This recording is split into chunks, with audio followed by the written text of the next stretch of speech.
Students of 5th standard, अब हम अपना ग्रामर का चैप्टर 8 स्टार्ट कर रहे हैं। तो चैप्टर 8 में दिया है nouns and position.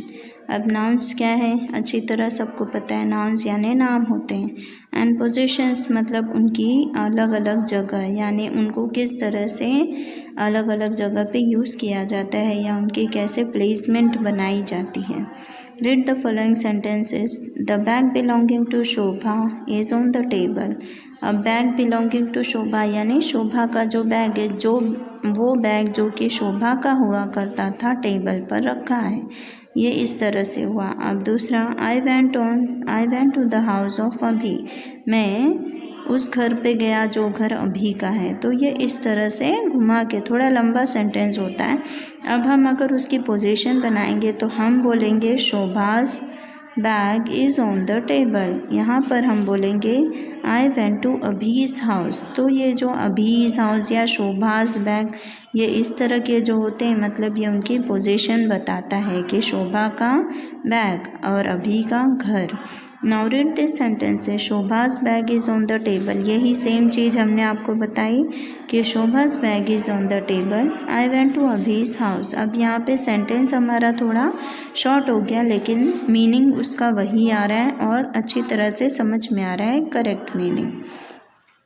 In the second set of sentences we have used an apostrophe। अब दूसरे वाले सेंटेंस यानी ये 1 और 2 में हमने क्या किया है, बस छोटा सा चेंज किया है कि apostrophe यूज़ किया है। apostrophe का मतलब ये जो ऊपर की तरफ से कॉमा आता है और उसके बाद हमने s लगा दिया है, उसे हम कहते हैं apostrophe।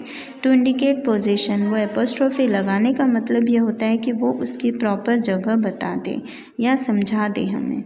Let us discuss the use of apostrophe. चलिए अब एपोस्ट्रोफी क्या है उसके बारे में हम आपको बताते हैं। अब यहाँ पे सिंगुलर नाउन्स मतलब जो सिर्फ एक ही है। राहुल एक लड़के का नाम है। मिसेस वर्मा यानी वर्मा जी की जो वाइफ है उनको हम मिसेस वर्मा कहेंगे। द हाउस ऑफ राहुल का घर। The bag of Mrs Verma यानी मिसेस वर्मा का बैग। अब इसका अर्थ हमने सिंगुलर नाउन है इसलिए अपने आप समझ लिया। अब वही सेम चीज़ अगर हमको ऐड करनी हो, एपोस्ट्रोफी लगाना हो, पोजीशन बताना हो, तो हम क्या करेंगे, Rahul's Mrs Verma's, Rahul's house Mrs Verma's bag. इस तरीके से ये इंडिकेशन है, यानी ये इंडिकेट कर रहा है या दर्शा रहा है कि किसका है, क्या है। Singular and plural nouns ending in S. अब ऐसे सिंगुलर या प्लूरल नाउन ऐसे होते हैं जो कि लास्ट एंड एस से करते हैं, ठीक है। अब इनमें देखिए, द स्टूडेंट्स एस से एंड कर रहा है इसलिए वो प्लूरल नाउन है। मिस्टर दास, ये एस से एंड कर रहा है लेकिन मिस्टर दास एक ही आदमी का नाम है, तो ये सिंगुलर नाउन है। The books of the students, यहाँ पे बुक्स यानी कई सारी किताबें और स्टूडेंट्स यानी बहुत सारे बच्चे।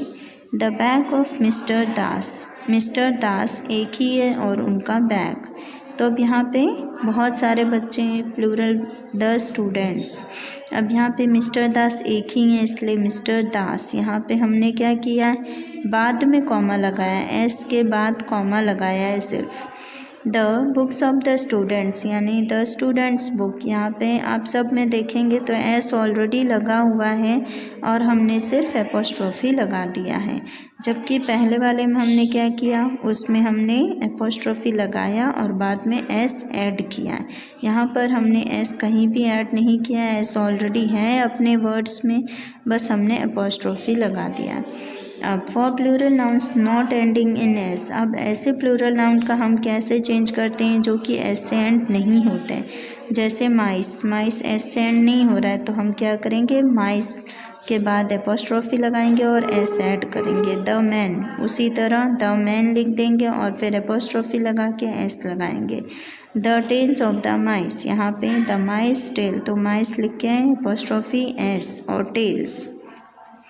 The heads of the man, तो द मैन्स हेड, अब यहाँ पे मैन लिख के एपोस्ट्रोफी फिर एस फिर हेड्स। इस तरीके से इसको कंप्लीट अर्थ देंगे, यानी कंप्लीट मीनिंगफुल उसको वर्ड को हम बनाते हैं। That is set nouns positions.